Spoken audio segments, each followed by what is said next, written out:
It's a virtual world that kids get to experience at home.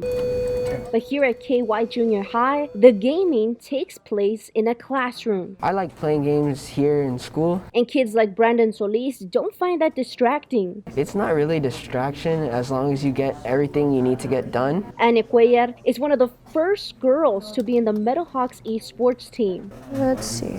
And her hope is to inspire other girls to step out of their comfort zone. I mean, it's okay if you're scared. Just you can try it out and you can get better in a certain way. It's like you can keep trying. You can keep trying. Principal Brenda Betancourt says KY Junior High is the first school to provide esports. We thought about having this program for our students a couple of years ago. And she doesn't plan to move forward without it. And with esports, it allows us to be competitive and also be nationally recognized. Israel Martinez says esports has rapidly grown in popularity. Everyone is welcome in esports. It doesn't matter who you are in the virtual world. And as a coach, he's happy to adapt and teach a younger generation. And I saw esports players making millions of dollars and they were building arenas for it. I said, you know what? This could be the future and they could start in school. This is something that is safe for them and something that we encourage them to do. You never know, we might have the next top gamer here on our campus.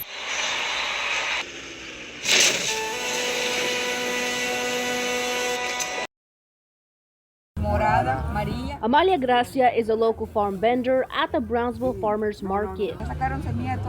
She says produce prices are rising because of inflation and gas prices. Porque ya ve ahorita la economía como está, la gasolina, las cosas, todo están subiendo, la semilla, el agua. But that's not happening with her business.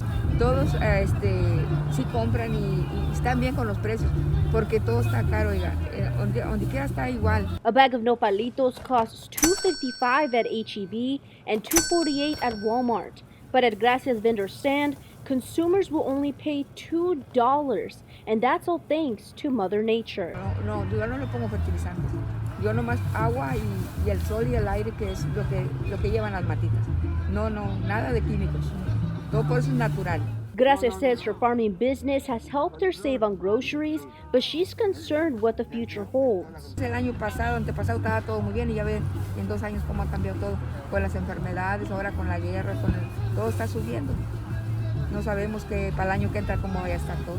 Meanwhile, she's happy to help others save a couple of bucks to provide for their families. Reporting for the Rio Grande Valley, Xochilt Lagunas.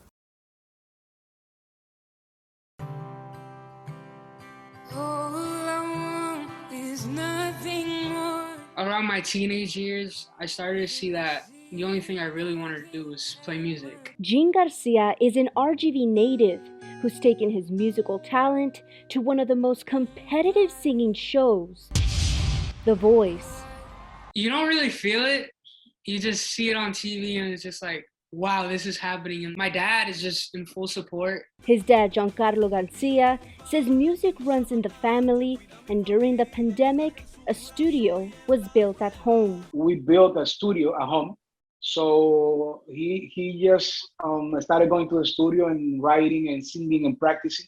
And when he told me he was going to be on this show, he was going to the audition of this show, I was like, Papa, you gotta just give your best to the reality show and show the people your passion, the thing that you have inside of you. A passion that shined through on stage and landed Jean on Team Kelly. Kelly was always my favorite coach. And to have her turn her chair for me, it was like perfect. Jean never thought he'd make it this far and would like to remind those who continue to dream big to work on your crafts, work on what you love. It's going to take you places. Places and opportunities that will become a memory of a lifetime. Putting local first in Harlingen, Xochilt Lagunas. My bottom was absolutely horrible. I mean, it was horrible. Donnie Jones is now sober, but says alcohol abuse began at a young age, a pattern that he led up to 30 years. I would go on a binge, and something bad always ended up happening. I won't go into details about them, but I've been homeless a few times, jail. I mean, that's, you know, and then I would wake up the next morning and I would swear that I was never going to do it again. David Tejeda, a clinical director at Origins Behavioral Healthcare, says the journey to recovery is often misunderstood. I think there's this general idea about recovery or sobriety that all it means is quitting or stopping drinking. Really what we're talking about is going beyond that into restoring a person's life, their relationships, re-inspiring them to live their life to the fullest potential that may have been limited by substance use. Tejeda says recovery centers are crucial, especially for the Valley, where resources were once limited. For a long time, the Valley was severely lacking in access to resources and a recovery community. I'm really proud to be part of a movement or an organization that wants to change that and create accessible, fun, inspiring recovery communities so that future generations don't have to go so far away to access good treatment. As for Jones, he's grateful to be who he is today and is now helping others with their journey. That's all I want to do is share my experience with other people and give them this and let them experience this gift that I've been able to experience. And encourages those who are struggling to not give up. Surrendering is the hardest thing that I ever had to do. But it's the most beautiful thing and the most freedom I've ever experienced. So it's like when you decide to throw in the towel and you quit fighting, that's when it happens. That's when the miracle happens. Reporting for the Rio Grande Valley, Xochilt Lagunas. The bus driver shortage continues, but Brownsville ISD says transportation is not the only area affected throughout this pandemic. We do have a shortage of our special ed teachers. We're still in need of substitutes and hiring substitutes every day. We're in need of bus drivers as well. Did Brownsville ISD ever think that this would be an ongoing challenge? Well, with COVID taking place and spiking up, especially right after the holidays, of course, you know, we have people leaving on a daily basis, but I believe we've had a great plan in place and we're prepared. We've been prepared. State Representative Terry Candales said the need for bus drivers is a statewide issue. And along with Senate Transportation Chairman Robert Nichols, they have sponsored a resolution for a CDL waiver that doesn't require a medical certificate. In a statement, Canales said, quote, "I've heard from educators and parents that labor shortages, particularly of bus drivers, are a roadblock to keeping kids in schools.